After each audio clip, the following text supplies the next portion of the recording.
I think the time for talking is over, by and large. I think most people get the climate change agenda. What people are looking for is practical solutions to the problems. They don't want a theoretical solution, they want a practical solution. And I think they want clarity on what they've got to do. They want a clear process, which we can provide for them. And they also want to be able to believe we can take them all the way. So if we start, they start with us, they can finish with us, and whatever's required on the way, we have the capacity and capability to satisfy that demand, whatever it might be. So it's very important for us to understand the customer, where they are, what they're trying to do, and I think as importantly, what they are capable of doing and what they're not capable of doing.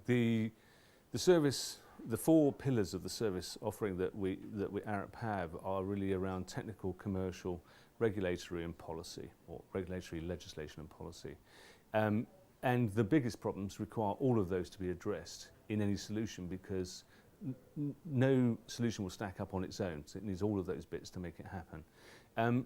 There are some circumstances with smaller scale developments perhaps where we can concentrate on one individual aspect of that, albeit where it might be commercial or it might be technical, but most of the things that we're looking at today require all of those to be addressed in one.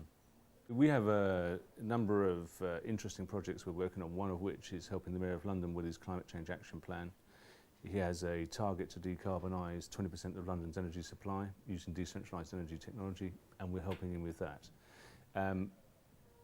Typical other projects would be reducing people's carbon emissions for new developments.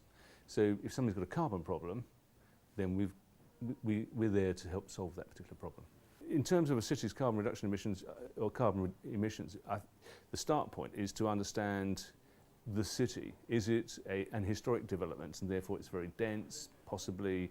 Has it, or is it very spread out? So the emissions of a city depend a lot on history.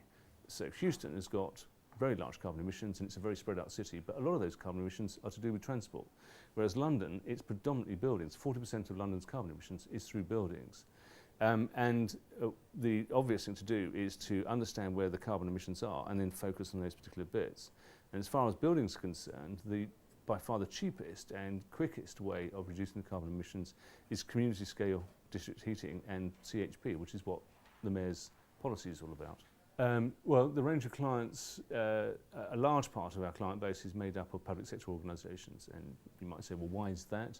And that's because the brunt or the forefront of carbon reduction is policy and legislation, and they have targets to reduce carbon emissions, so they have to implement them. So that's one area. The other area is those people who are now having to respond to policy changes and to legislation changes, and in part, that's the carbon markets as well. So historically, Arup's core customers, property developers, who may have felt that they didn't create that much of a carbon impact, are now being caught in the carbon market and come under the banner of that, and are looking for Arup to support them in terms of how to reduce carbon. I think Arup's got a huge role in helping the world to adapt to a low carbon environment, particularly with regard to the technology and the application of technologies, which is a core strength of the company, but also in terms of commercialisation and the policy aspects, because we have a very strong reach in terms of the company globally, and we have quite an influence with some major developers who create the carbon in the first place. So if we can influence them, and then they take that on board, then we've got a snowball effect.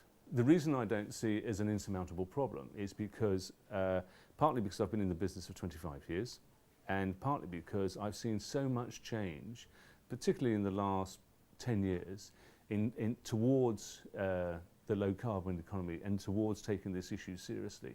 So I have great hope that mankind will get to grips with this particular problem, and that it will ultimately be resolved, because necessity is the mother of invention.